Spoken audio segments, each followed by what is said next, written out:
on guys, it's Cynical and welcome back to another Kingdom Hearts 3 video. Today for you guys, we're going to be talking about, finally, the return of the 100 Acre Wood in Kingdom Hearts 3. Well, seeing as we haven't talked about this and the fact that the trailer that came out most recently had a focus on the 100 Acre Wood returning, and because of the fact that that trailer was actually titled the 100 Acre Wood trailer. So yes, Pooh and his friends are back for Kingdom Hearts 3, which means Sora is once again going to be diving into the book to help out whatever sort of troubles Pooh and his friends have found themselves in.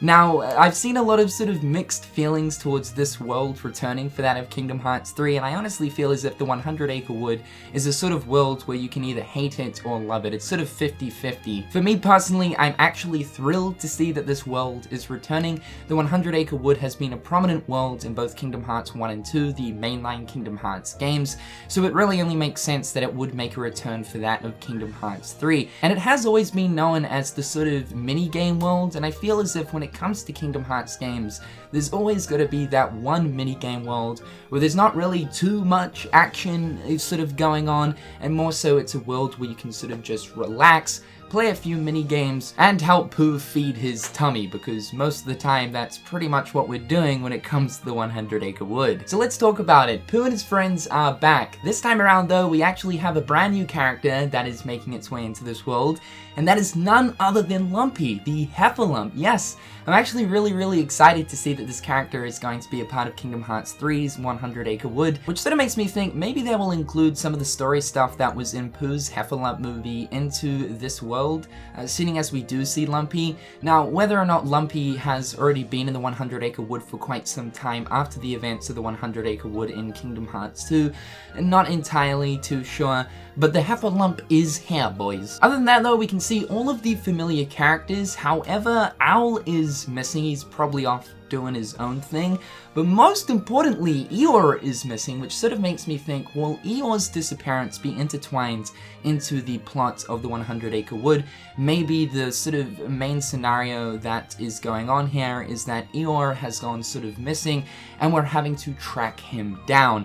Now, I've seen a lot of discussion around this, with people saying, well, Xehanort's probably snuck into the book, one of his flunkies, and they've stolen Eeyore, and he's one of the Seekers of Darkness, which I absolutely love that concept. Yes, please make it happen. No, I'm kidding. I don't know what the hell has happened to Eeyore, but most likely we'll probably have to track him down. Otherwise, if that's not actually the case, he's probably just not in this cutscene. The dialogue that we hear in the cutscene that is a part of the trailer is sort of the generic Winnie the Pooh stuff that goes on within Kingdom Hearts. Pooh's basically saying, I want to be friends forever, and Sora's just pretty much insinuating that he'll always be inside of Pooh's heart, yada yada yada. I mean, we have heard all of this stuff in previous 100 Acre Wood worlds, but it's to be expected as kind of dialogue would once again pop up. Can you shut the fuck up? Including human civilization. Do you want me to keep reading? No, Siri, please stop, you're killing me. Now, the way in which the 100 Acre Wood world has always sort of worked in both Kingdom Hearts 1 and 2 is that you have to jump into a storybook, which ultimately makes sense. The story of Winnie the Pooh derives from an actual book, even within the story of the property itself. And the premise here with the 100 Acre Wood world in Kingdom Hearts is that we always have to go around different worlds to find the missing torn pages out of the Winnie the Pooh storybook in order to restore the world.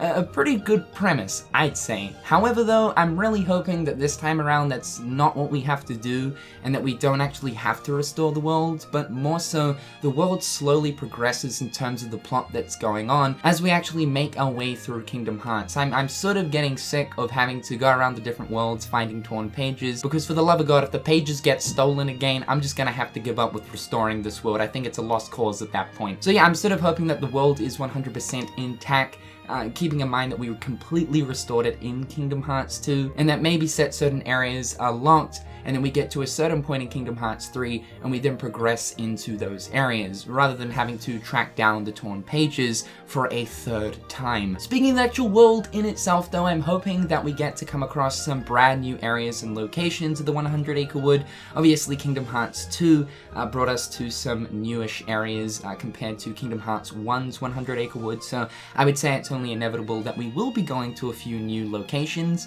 Some of these locations that I would like to see is Owl's house. We haven't actually been to Owl's house in a Kingdom Hearts game before. 6 pine trees, which is actually very close to Pooh's house. If these areas are going to be bigger in scale, then they could actually include the 6 pine trees area as part of the Pooh's house area. Eeyore's gloomy place, which is actually part of a swamp. If the premise of this world is to actually track down Eeyore, then I can definitely imagine that we will pop down to Eeyore's place in order to see if he is actually there. Also, a sort of swampy area would be cool to see and would be quite different for an environment type. And the last place I would like to see is Christopher Robin's house, seeing as it is actually part of the 100-acre wood. Now, as we know, Christopher Robin hasn't actually appeared in any Kingdom Hearts game, and whether or not Square Enix actually want to intertwine Christopher Robin into the plot of the Winnie the Poohs story for Kingdom Hearts is really up in the air. I guess it's kind of debatable as to whether or not Sora has sort of filled the shoes of Christopher Robin's role when it comes to the general overall story of Winnie the Pooh in Kingdom Hearts.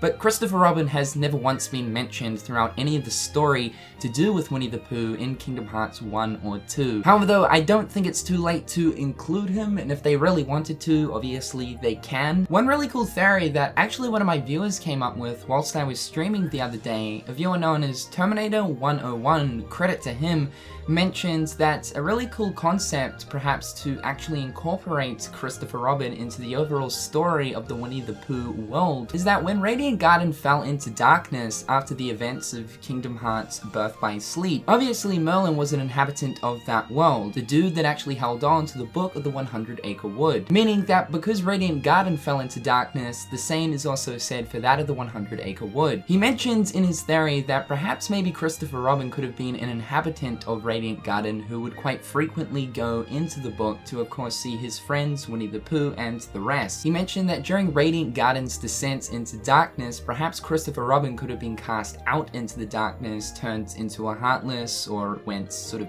elsewhere, similar to how Yuffie, Leon, Sid, Merlin all ended up in Traverse Town, obviously a world that is set up, built on the foundation of people who ended up losing their homes to that of the darkness. Now, of course, we don't come across Christopher Robin in Traverse Town, but it could be possible that he ended up in some other world. And because of the 100-acre wood falling into darkness too, it caused Pooh and his friends to actually forget about Christopher Robin. As we saw in Kingdom Hearts 2, Pooh ended up forgetting a lot of pretty much everything due to the book being torn. And I think an amnesia sort of effect happening on absolutely all of the denizens of the 100-acre wood is totally possible, with the world itself potentially falling to darkness with Radiant Garden as well after the events of BBS. Due to this possible amnesia effect, they could have in the process completely forgotten about that of Christopher Robin. But with Sora stepping into the 100-acre wood in Kingdom Hearts 1, something could have happened to the denizens of the 100-acre wood where they almost replaced the role of Christopher Robin with that of Sora. It's an interesting theory and one that I can see that could work. Although, is it too late to sort of incorporate a theory like that? I'm not too sure. Maybe they could actually mention certain things about a boy who actually once used to visit the 100-acre wood but can't quite remember who this boy used to be. I don't know, the reason why I want this to happen is because I'm really wanting Christopher Robin to be incorporated into this world one way or another, and it is actually quite surprising that Square have decided not to actually mention Christopher Robin throughout the 100-acre wood story thus far in Kingdom Hearts.